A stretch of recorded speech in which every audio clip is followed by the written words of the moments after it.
101문에서 102문까지는 121일차를 참고하시기 바랍니다. 이러한 사례들은 신약에만 나타나는 것이 아니라 이미 구약에서도 나타나고 있으며 하나님께서 친히 자신의 이름으로 맹세를 하시기도 하셨습니다. 예를 들어 여호와 하나님께서 에스겔 선지자에게 이스라엘의 회개를 촉구하도록 하기 위하여 말씀을 주실 때에 자신의 삶을 두고 맹세하셨습니다. 너는 그들에게 말하라. 주 여호와의 말씀이니라. 나의 삶을 두고 맹세하노니 나는 악인이 죽는 것을 기뻐하지 아니하고 악인이 그의 길에서 돌이켜 떠나 사는 것을 기뻐하노라. 이스라엘 족속아, 돌이키고 돌이키라. 너희 악한 길에서 떠나라. 어찌 죽고자 하느냐 하셨다 하라. 에스겔 33장 11절 말씀. 또한 신약의 히브리서가 증언하는 바처럼 하나님은 아브라함에게 아브라함의 복이 실현될 것임을 맹세로 약속하셨습니다.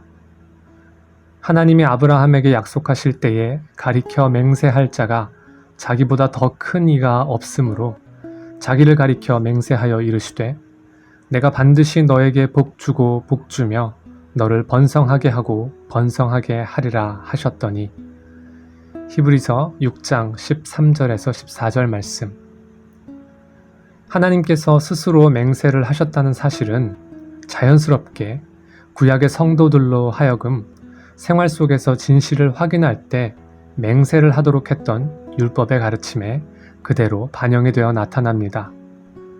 사람이 나귀나 소나 양이나 다른 짐승을 이웃에게 맡겨 지키게 하였다가 죽거나 상하거나 끌려가도 본 사람이 없으면 두 사람 사이에 맡은 자가 이웃의 것에 손을 대지 아니하였다고 여호와께 맹세할 것이요 그 임자는 그대로 믿을 것이며 그 사람은 배상하지 아니하려니와. 출애굽기 22장 10절에서 11절 말씀. 율법이 있기 이전에 아브라함이 그의 종을 보내 이삭의 아내 될 사람을 찾도록 할 때에도 하나님의 이름으로 맹세를 시킨 일이 성경에 기록되어 있습니다. 아브라함이 자기 집 모든 소유를 맡은 늙은 종에게 이르되 청하건대 내 허벅지 밑에 네 손을 넣으라. 내가 너에게 하늘의 하나님, 땅의 하나님이신 여호와를 가리켜 맹세하게 하노니 너는 내가 거주하는 이 지방 가나안 족속의 딸 중에서 내 아들을 위하여 아내를 택하지 말고 내 고향 내 족속에게로 가서 내 아들 이삭을 위하여 아내를 택하라. 창세기 24장 2절에서 4절 말씀. 이렇듯 성경은 하나님의 이름으로 하든 그렇지 않든 맹세 자체가 경건하며 진실된 경우라면 행해진 경우가 많음을 보여줍니다. 그러므로 요리문답은 정부가 명령을 하거나 또는 하나님의 영광과 이웃의 유익을 위하여 진실을 드러내고 신뢰를 높이기 위하여 필요한 경우에는 맹세를 할 수가 있음을 교훈합니다. 그런데 이러한 교훈에 대하여 제세례파와 퀘이커 교도, 여호와의 증인들과 같은 이단들은 다음과 같은 성경의 구절들을 들어 반대합니다. 또 옛사람에게 말한 바 헛맹세를 하지 말고 네 맹세한 것을 주께 지키라 하였다는 것을 너희가 들었으나 나는 너희에게 이르노니 도무지 맹세하지 말지니 하늘로도 하지 말라. 이는 하나님의 보좌이며 땅으로도 하지 말라. 이는 하나님의 발등상이며 예루살렘으로도 하지 말라. 이는 큰 임금의 성이며 내 머리로도 하지 말라. 이는 네가 한 터럭도 희고 검게 할 수 없음이라. 오직 너희 말은 옳다 옳다 아니라 아니라 하라. 이에서 지나는 것은 악으로부터 나느니라. 마태복음 5장 33절에서 37절 말씀. 예수님의 교훈이 맹세를 금하고 있는 것이 분명하다는 주장은 다른 성경 야고보서의 인용으로 힘을 더합니다. 내 형제들아, 무엇보다도 맹세하지 말지니 하늘로나 땅으로나 아무 다른 것으로도 맹세하지 말고 오직 너희가 그렇다고 생각하는 것은 그렇다 하고 아니라고 생각하는 것은 아니라 하여 정죄 받음을 면하라. 야고보서 5장 12절 말씀.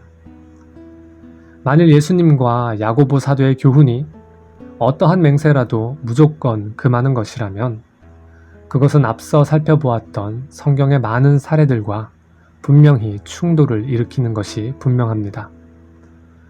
여기서 비록 두 인용들이 언뜻 보기에 맹세를 금하는 듯이 보이지만 실제로는 맹세 자체를 금지하는 것이 아니며 다만 맹세를 함으로써 맹세의 의미를 오히려 퇴색하게 하거나 부정하는 경솔한 또는 거짓된 맹세를 금하는 것임을 이해할 필요가 있습니다. 본래 맹세란 진실을 분명히 하기 위한 것입니다. 그런데 바리새인들은 하나님의 이름을 불러내어 헛되이 맹세를 하는 것은 잘못이지만 하나님의 이름 이외에 다른 것들에 근거하여 맹세를 하는 경우에는 그 맹세를 지키지 않아도 된다고 그릇된 주장을 했습니다. 그리하여 주장하기를 맹세를 해도 지키지 않을 수 있는 맹세를 구별하여 하늘, 땅, 예루살렘, 머리 등과 같은 것으로 맹세를 한 경우에는 지키지 않아도 거리껴 할 필요가 없다고 했던 것입니다. 이에 대하여 주님께서는 하늘은 하나님의 보좌이며 땅은 하나님의 발등상이고 예루살렘은 큰 임금의 성이요 네 머리는 네 소유가 아니라 본래 하나님께 속한 것이니 이 가운데 그 어떤 것으로 맹세를 하더라도 그것은 다 하나님의 이름으로 맹세하는 것과 다를 바가 없음을 지적하셨습니다. 교훈의 초점은 맹세는 그 어떤 것으로 하든지 오직 진실해야 한다는 것입니다. 그러므로 모든 일에 옳으면 옳다, 아니면 아니라 할 것이며 이것에서 벗어나는 것은 다 죄임을 일깨워 주셨습니다. 예수님께서 바리새인들에게 맹세와 관련하여 주신 교훈은 결국 그들이 내면의 탐욕을 가지고 그것을 맹세라는 종교적 경건으로 감추면서 맹세 가운데 지키지 않아도 되는 맹세를 구별하고 있음을 간파하시고 정녕 진실을 말하기 위한 정직한 결심으로 맹세를 하는 경우가 아니라면 어떤 경우라도 도무지 맹세를 하지 말라고 경계하신 것입니다. 맹세 자체를 절대적으로 금하신 것은 결코 아닙니다. 뿐만 아니라 어떤 이들은 공적인 맹세의 경우에는 허용이 되지만 사적인 맹세는 행해질 수 없다고 주장을 하는데 그것 또한 성경의 지지를 받지 못하는 근거 없는 주장입니다.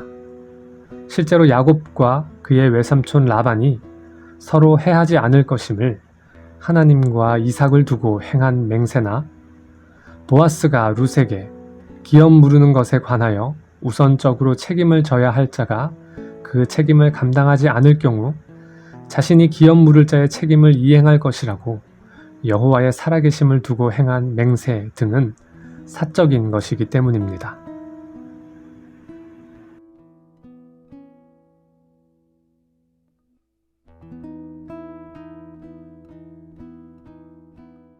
나는 오직 주의 인자하심을 의뢰하여 싸우니 내 마음은 주의 구원을 기뻐하리.